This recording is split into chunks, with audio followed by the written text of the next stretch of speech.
Hey, what's shaking, bacon? In today's video, we're gonna discuss why I'm only doing 15-minute workouts and why circuit training workouts. Or circuit training routine is a weightlifting routine geared towards keeping your heart rate up consistently. So instead of doing an exercise, we'll say bench press, you do it, you push out, and then you rest, you wait. Some people wait 30 seconds, some people wait a few minutes because they wanna keep pushing heavier weights. So they go back and do 2, 3, 4, 5 sets, and then they eventually go on to their next exercise. Maybe it's going to be butterflies or something like that, or a pec deck, right? So and there's a lot of sitting and waiting. Now, a circuit training routine, you just go from one exercise to the next, to the next, to the next, and then when you're done, you start over. So I'm typically doing between 3 or 4 exercises per workout. I've done different types of workouts through the years. I got into powerlifting a few years ago, and after my heart attack, because in my 20s and 30s, especially my 30s, I got to the point where I had a good mind-muscle connection. So I could put whatever weight on the bar, a nice heavy weight, and I could just go till I couldn't do anymore. And then I'd just stop. And then I'd do my next set and I would stop. And whether it's, if I was doing high reps by accident, say I put a weight to it felt pretty good to do, and I would do between 12 and 15, well then I would put more weight on until I could get between 3 to 6 or so for whatever weight I was pushing or pulling. And that always worked for me. So I didn't pay attention to what weights I was lifting as far as the amount. I paid attention to just how exhausted I was getting the muscle with each workout. So I still got really good workouts, but I wasn't paying attention to the numbers anymore. So I eventually got to the point where I started wanting to get into paying more attention to that. I also did a static contraction training for a little while with a friend of mine. Now, that was a type of exercise where you go to your peak contraction and you hold it. You hold it for up to 30 seconds. And if you can hold the weight for up to 30 seconds, well, the next workout, you would put more weight on it because you don't want to hold it longer than 30 seconds. That means it's too light. And if you put more weight on it and then you get down to 15 seconds for your next workout, the next time you do that workout, you want to be able to hold it longer. And if you pass 30 seconds, then you increase the weight. And the next time you do it, you're going to be able to do less time under tension. So I got really good results doing that. It pushed me through a lot of plateaus. It's something I would utilize, but it's a bit of a two-man process, right? You need someone to time you and also load the weight up for you and spot you. The benefit of doing these circuit training workouts is it's like a HIIT workout. So probably in the early 2000s, they started paying attention to why people were getting better workouts. You look at, say, runners, for example. Runners will do sprinting and then they relax, and then they sprint and then they rest, and then they sprint, rest. And it's a really intense window of time that they're exercising. They usually max out to about 80, 85, maybe 90% of their intensity when they're training. And then it's just a lot of start, stop, start, stop. Why is it long distance runners, even though they're very healthy people, you put a t-shirt on most of them and you can never tell they've exercised a day in their life. They're fit people, but what happens is you work out too long and you're eating into your muscle and bone density. And with short, intense workout bursts, you're not eating into your body as fuel. Or I shouldn't say that. You're eating into your body as fuel all the time whenever you do any activity, but you're staying away from the muscle and bone density as fuel. And the longer you work out, the higher you risk doing that. So that's why when you do a HIIT workout, if you can do a HIIT workout for more than 20 minutes, you're doing it wrong. The whole point of that is to max yourself out to about 85 or 90% of your intensity that you can perform and keep that elevated for the whole time. So when you work out, you work.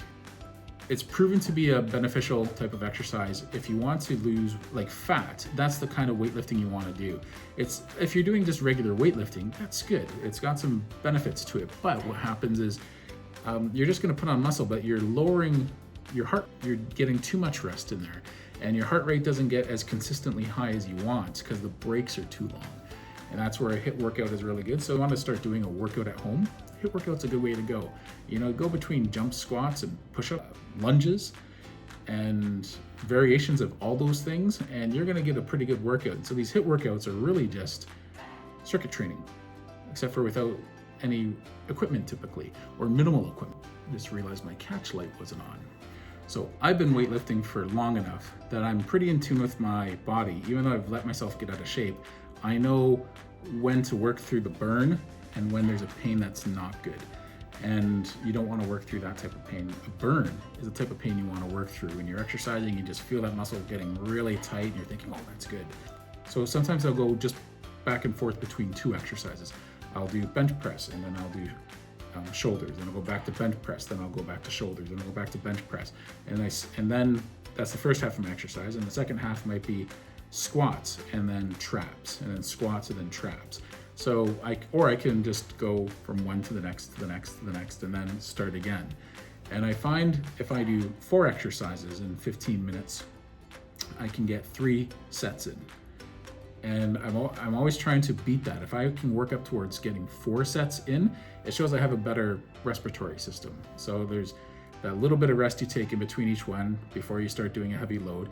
And between transitioning from one exercise to the next, you want to keep that time minimal, but I also have a history of heart attack. I want to push myself, but I don't want to really go crazy. I want to keep my heart rate only up to a certain amount, just for safety reasons.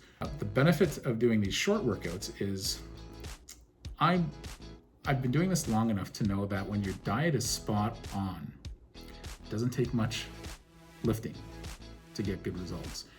And I mean spot on, so it has to be. And the zero carb diet is spot on. So what am I talking about with that? Well, I'm making sure I'm getting enough protein and I'm making sure I'm getting enough fat. So I have more than enough protein to get me throughout the day to build my muscle.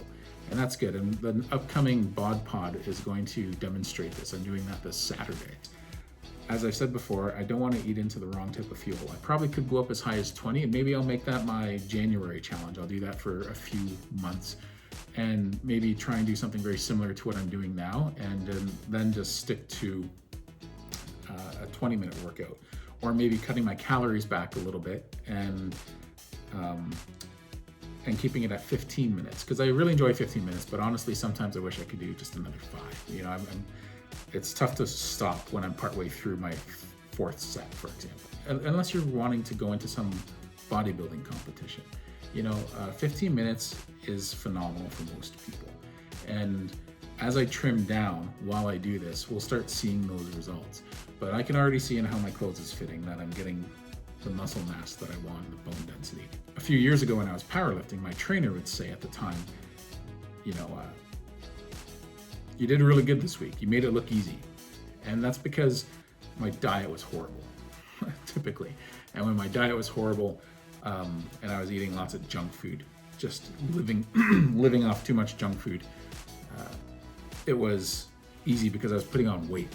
But it was, when you put on weight, it's easy to put on muscle too. So whenever I was watching myself and I was in a caloric deficit, but it was a pretty clean diet, I would struggle just to get my 3. I couldn't even get to my 4th rep. And that was doing the same, maybe a pound more than I was doing the week before. And he would say, oh, you didn't do so good this week. And I'd say, yeah, my diet's been clean. When I was eating like junk, my lifts would go up, but so would my waist. When I was eating clean, but in a caloric deficit of say 500 calories, my lifts were stagnant. My reps were stagnant and I was struggling through them. And when I was eating a high protein diet, I was getting way more calories in a day than I was when I was in a caloric deficit diet. But my lifts were easy. And he would say, you made it look easy again this week. I was pumping out 5 or even 6 for my reps. And that was after we went up another 1.5 pounds on the bench from the last week. And so the next week we'd go up another 1.5 pounds and I would still make it look easy. So the best part was my waist was going down. It was the marriage. It was the best of both worlds. I want to make sure these exercises are keeping me in a state where I'm sweating between 3 and 5 minutes. If I'm not sweating between 3 and 5 minutes, I have to up my intensity. But getting a squat or a deadlift in each workout is really what keeps the intensity going, because those are compound exercises where you're moving more than one joint at a time. It's important to find different techniques and ways to work out that work best for the body. Everyone's body's different and we all have different injuries that accumulate through the years. So we want to work with what we have and we want to always push ourselves, but you want to push yourself in a healthy way. So that's what I'm trying to do. Hopefully I'm not going to eat those words. We'll see how that goes. So I hope you're doing well, and take care. And my next video is going to be on my updated bod pod.